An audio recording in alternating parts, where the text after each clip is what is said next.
Nelson Mandela was a living legend. You don't get to live with a lot of legends while you've got your short time on earth here.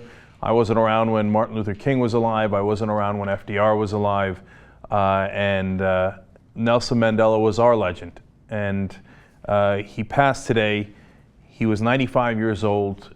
He's got a Nobel Peace Prize from 1993, obviously brought South Africa out of apartheid and into a democracy.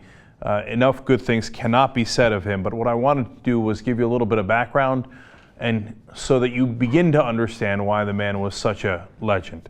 First of all, back in 1952, and I did not know this until today, he had set up the first black law firm in South Africa. So little details that give you insight into his character. It was Mandela and Tambo. In 1956, he was accused of treason. He stood trial, was acquitted in 1961. Later, he led this, what they called the Spear of the Nation, which was the militant faction of the African National Congress, which he had led and started up. So now the South African government went after him for that, and they wound up giving him a life sentence. Now, a lot of people judge him for that. I remember Rush Limbaugh once did a segment saying Nelson Mandela was a terrorist. No, he didn't say that back in the 1960s, of course. He said it after Nelson Mandela had liberated South Africa and had done it entirely peacefully and had made sure to protect the minority in South Africa, which of course were whites. But nonetheless, of course, some in the right wing have never forgiven him for that. And the reality is the entirety of his career showed just about as well as anyone has ever shown in human history that you can accomplish amazing things through peace, not through violence. Now, what happened after he went to prison? Well, he went to prison for 27 years. 18 of those he served on Robben Island, where he worked at a quarry doing hard labor, so literally breaking rocks, for 18 years. And they would keep a timer on him as well as all of the other prisoners. And if they went to the bathroom for too long or they dared to rest too long, they would get in trouble. And anytime a prisoner got in trouble, where did they go? They went to Nelson Mandela, who would always represent them. So no matter what kind of a tough spot he himself was in, he never bent on his principles and was there for everyone else. And everyone clamored to sit with him at lunch to get his guidance and his counsel. Do you know that in his prison cell, there was no bread whatsoever? He had to sleep for 18 years on a cold, hard floor. There was no bathroom. He had to go into a bucket. Picture him on that cold floor with a bucket in the corner.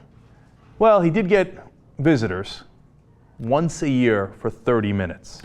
Every 6 months, he'd get to send a letter. Now, every once in a while, you'll hear a current day leader, whether it's in this country or another, say, things are too hard. We can't get that done. It's not possible. You can't do that. Then think of Nelson Mandela in that prison cell, bearing that for 18 years, bearing the imprisonment for 27 years. And I'm positive that in that 27 years, many, many people told him, hey, you're crazy. This can't get done.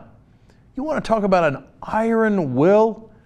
And when he came out, he was elected the first democratically elected president of South Africa. And what did he do? He went on to not only do the Truth and Reconciliation Task Force, where they did not punish the former apartheid regime. They just got to the truth so that the country could heal. They did not act out of vengeance. All of the great leaders, Abraham Lincoln said we should not punish the South after the Civil War. FDR said we should not punish the Germans and the Japanese after World War II. Forgiving, healing. Martin Luther King talked about how you can't lead out of the darkness with more darkness. You could only lead out of it with more light. And that's exactly what Nelson Mandela did in his lifetime. Of course, Gandhi, another great example of that. One other thing about when he was in prison, do you know that in 1985, President P.W. Botha said to Nelson Mandela, I will let you out of prison.